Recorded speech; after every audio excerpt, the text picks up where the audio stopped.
O conceito das semi-reações de oxidação e redução é fundamental para alguém entender corrosão e as práticas contra a corrosão. Por quê? Porque é a porta de entrada para as tabelas de potenciais. Não há como um químico ser bom na tarefa de proteger contra a corrosão se ele não sabe acessar tabelas que trazem o potencial das semi-reações. Por quê? Cada processo eletroquímico, o que está por trás daquele visual, o que está por trás do aspecto que se vê, é uma reação química. Normalmente, estamos falando aqui de um metal que, ao oxidar, ele perde seu brilho. Nitidamente, ele está sendo destruído. Ele perde o seu brilho, que é a principal característica de um átomo do grupo dos metais na forma neutra. Então, um estudante de química, logo no início, já percebe que metais têm a tendência de dar elétrons nas ligações químicas. E quando eles dão, eles ficam positivos. Então, logo no início dos estudos da química, o estudante já percebe que um metal ou ele está na forma zero, a sua forma neutra, também chamada forma metálica, ou ele está na sua forma catiônica, a sua forma positiva. Um metal, portanto, ele é composto por átomos. Dizemos isso o tempo todo. Porque quando falamos que temos um metal, estamos nos referindo a átomos do grupo dos metais na forma neutra. E por quê? Porque quando esse átomo dá elétron, oxida, e deixa de ser neutro, virando um cátion, ele sempre estará associado a um ânion. Porque a força eletrostática não permite que uma carga positiva fique sozinha. Por isso, nos armários de laboratório não existem potes de cátions e potes de ânions. Eles sempre estão associados, formando substâncias de funções químicas diversas. Podemos estar falando de bases, de sais, de hidretos metálicos. Enfim, quando nós olhamos para um metal que perdeu seu brilho, nós dizemos ele oxidou, porque ele foi destruído. O seu lado metálico, de fato, foi destruído. Então, oxidar é um metal deixar de ser aquilo que tipicamente chamamos de metal. Porque aquilo que chamamos de metal no dia a dia, aquilo que a linguagem dos homens entende como sendo metal, são átomos com carga zero, átomos do grupo dos metais com carga zero. Quando eles dão elétrons, eles vão parar em substâncias diversas. Nós não chamamos mais aquele material de material metálico. Isso é a corrosão. Veja então que todo processo de corrosão, que nada mais é do que um processo de oxidação, ele envolve uma semi-reação de oxidação. E em cada situação, essa semi-reação é diferente. Olhe para esta reação aqui. O alumínio, no início metálico, vai parar lá dentro de um sal. Veja.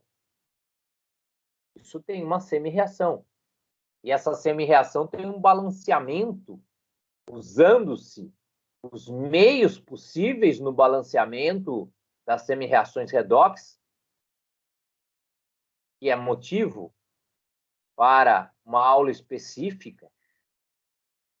Fazendo-se esse balanceamento, chega-se então à conclusão de que a semi-reação da oxidação do alumínio, neste caso específico aqui, é esta que você vê em tela. Ou seja, como eu poderia estudar a oxidação do alumínio diante desta situação que eu te apresento aqui, se eu não soubesse fazer semi-reações? Eu teria que chamar o engenheiro da fábrica e dizer: pegue esta missão, porque eu só sei ler pH. Essa é a realidade. Só faz sentido alguém dizer: eu vou me preparar para lidar com corrosão e para proteger um metal contra a corrosão. Muito bem, então a primeira coisa, aprenda a fazer semi-reações. Aprenda a fazer o balanceamento redox pelo método real, que é este que eu te apresento aqui. Agora, veja, a semi-reação de redução também será importante nesse processo. Veja que a prata sai de prata 1 para prata 0. Isso é um processo de recebimento de elétrons e fica fácil obter a sua semi-reação de redução. Veja que nas equações das semi-reações, elétrons que são dados são colocados do lado dos produtos. Elétrons que são recebidos são colocados do lado dos reagentes. Perceba que você tem, então, nas semi-reações, o processo claro que te permite ir às tabelas de potenciais. Por que isso é tão importante? Porque sem esse procedimento, você não consegue obter o potencial de cada semi-reação que te levará ao potencial da reação global. Veja, o processo que você está lidando quando lida com uma corrosão, ele envolve uma oxidação e uma redução. Cada semi-reação tem um potencial. O processo como um todo, a reação como um todo, tem o seu potencial, a chamada DDP da reação, a diferença de potencial, porque quando falamos potencial, é só uma maneira abreviada de dizer diferença de potencial. Quando dizemos potencial de uma reação, é uma maneira abreviada de dizer a variação de potencial de uma reação. E isso é obtido fazendo-se o potencial de oxidação da semi-reação de oxidação somado com o potencial de redução da semi-reação de redução. Cada reação, então, se ela for uma reação redox, ela envolve todo esse procedimento para você chegar no potencial da reação como um todo. Vamos dar uma olhada com calma nesta reação 3 aqui. Esta reação, ela mostra a oxidação do enxofre. Isso é importante porque devemos sempre lembrar que o termo oxidação não é propriedade absoluta dos metais. Veja que os ametais podem se envolver numa oxidação e, no caso dos ametais, a oxidação se dá quando eles saem da forma aniônica, que é a forma que eles preferem quando viram íons, e eles voltam para uma forma zero, ou eles caminham para um número de oxidação positivo dentro de um ânion. O importante é que os ametais na natureza, você nunca se confunda, eles nunca aparecerão como cátions. Eles podem aparecer com um número de oxidação positivo, mas número de oxidação não é carga. Tanto que devemos escrever mais 6. Se você escreve 6 mais, você está falando de carga. E carga é quando você está falando de um cátion ou de um ânion. Não confunda. O enxofre aqui, ele fica com NOx mais 6 dentro do ânion sulfato. Não é que ele se apresenta como cátion de carga 6 mais. Nesse caso aqui, o bromo sai da forma 0 e vai para a forma de ânion. Sai de 0 para -1, ele reduz. E o enxofre sai de um NOx negativo e vai para um NOx para lá de positivo e ele oxida. Lembre-se, uma vez determinado quem é que oxidou e quem é que reduziu, quando você vai montar as semi-reações, seja fiel à realidade. Tem pessoas que, quando chegam nesse ponto, dizem: olha, deixa eu pegar aquele método do delta vezes I que tem nos livros de primeiro ano de ensino médio e deixa eu seguir por aqui.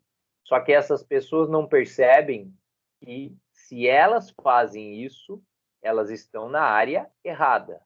É normal esse método para alguém que quer, por exemplo, ser psicólogo, está passando pela química e precisa dela apenas para passar no vestibular. Aí ele usa o delta vezes I. Mas não há como alguém querer ter a responsabilidade de um químico, atuar numa indústria, numa pesquisa e ficar pulando etapas. Aí é questão de perceber, opa, não é a minha área, deixa eu sair daqui, deixa eu buscar onde eu sou feliz e tal. Mas olha só, meu caro, você não pode chegar para mim e escrever que o enxofre ele está como S2-, como eu coloquei aqui, se isso não for verdade. E por que é verdade? Porque eu sei que os ácidos ionizam. Todo ácido ioniza. O que é um ácido ionizar? A molécula se quebra e hidrogênios que se soltam, os hidrogênios ionizáveis, eles então se soltam e o resto da molécula vira um ânion. No ácido sulfídrico, essa reação acontece normalmente. A ionização dele forma sulfeto. Então, o sulfeto, ele existe de fato nesse meio. Vamos ao outro lado, onde o enxofre aparece. Algum aluno desavisado poderia escrever: ele aparece como S6+. Dá essa bica mesmo. Diga para mim que um ametal aparece como cátion. Escreva isso. E você terá o seu atestado de que você ou estuda mais ou deve fugir da química, porque senão você vai provocar acidentes por aí, né? Esse é o grande problema. Quem estuda química tem que estudar para valer, porque senão isso pode resultar, em última análise, em acidentes, machucando pessoas, tá? Porque a química é um negócio que você tem que entender bem para ter segurança. Não existe enxofre 6+. Em lugar nenhum da natureza foi encontrado. Talvez num planeta distante. Mas você não pode me escrever aqui que tem enxofre 6+, se isso não existe. O que existe é o sulfato. É possível dizer que o H se separa do sulfato, porque é um ácido, e nesse ácido, os dois H são ionizáveis, e eu posso realmente dizer que o ânion SO4 2- se solta por aí. É o ânion sulfato. Quem não o conhecia, diga prazer a ele, é um dos ânions mais famosos da natureza. Diga-se de passagem, alguém que estuda química deve decorar os ânions de tanto fazer exercícios. Porque saber os ânions que existem é fundamental. Cada átomo de enxofre que está no ânion sulfeto, quando vai para o ânion sulfato, ao fazer isso, precisa dar 8 elétrons. Como é que eu percebo isso? Porque o cara sai de NOx -2 e vai para NOx +6. Isso é o quê? Oxidar. Aumentar o NOx. Oxidar é dar elétrons. Cada unidade que se aumenta no NOx significa um elétron que está sendo dado. Por isso eu sei que são 8 elétrons. Já olhando diretamente aqui o que aconteceu com o bromo, né? Cada átomo de bromo vai de 0 para -1, pela mesma explicação que eu já dei aqui várias vezes. Os ácidos ionizam. Então eu posso escrever que o Br2 vira brometo. Mas entenda, cada átomo de bromo vira brometo. Como o Br2 não existe na natureza De outra forma, eu devo escrever BR2. Veja, o bromo, assim como os caras que eu vou te falar aqui, veja só, flúor, cloro, bromo e iodo são 4 elementos que só aparecem como substância simples se estiverem em pares. Então, não existe BR sozinho. Se você escreve isso aqui, você está escrevendo, então, uma mentira. Você é obrigado a dizer BR2, porque é o que existe na natureza. Se eu preciso sempre de 2 bromos, então, quando eu falo da formação do brometo, necessariamente são 2 brometos sendo formados. Cada bromo tem que receber um elétron para virar brometo. 2 bromos têm que receber 2 elétrons para virar brometo. Veja que a semi-reação de redução já está pronta. Veja que a semi-reação de oxidação não está pronta, porque eu tenho 4 oxigênios do lado dos produtos e nenhum do lado dos reagentes. Para tal, eu posso usar H+, ou H-, ou água nos balanceamentos redox. Por quê? Se um meio for ácido, ele está cheio de H+, se for básico, está cheio de OH-, e em qualquer meio aquoso eu tenho moléculas de água. No início, eu tenho um ácido, e no final eu tenho 2 ácidos. Esse meio é totalmente ácido, do começo ao fim. O que me permite usar H+, se eu quiser, e água sempre. Mas eu não posso usar OH-, porque o meio não é básico.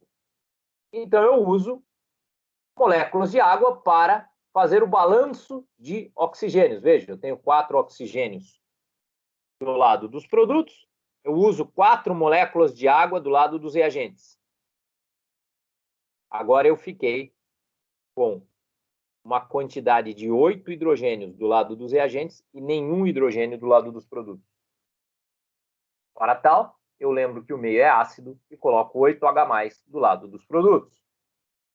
Lembrando aqui que no final desta aula, eu vou colocar um card indicando um vídeo para você relembrar como determinar o número de oxidação e um outro vídeo explicando semi-reações de oxidação e semi-reações de redução, indicando como formar essas semi-reações.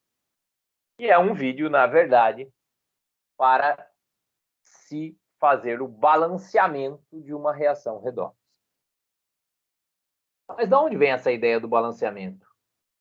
Acontece que, quando eu determino as semi-reações, eu tenho aí a possibilidade, então, de obter o balanceamento da reação lá de cima, a chamada reação geral. De que maneira?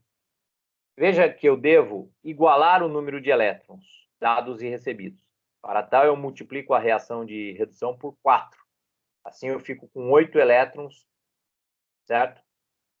Na parte da redução.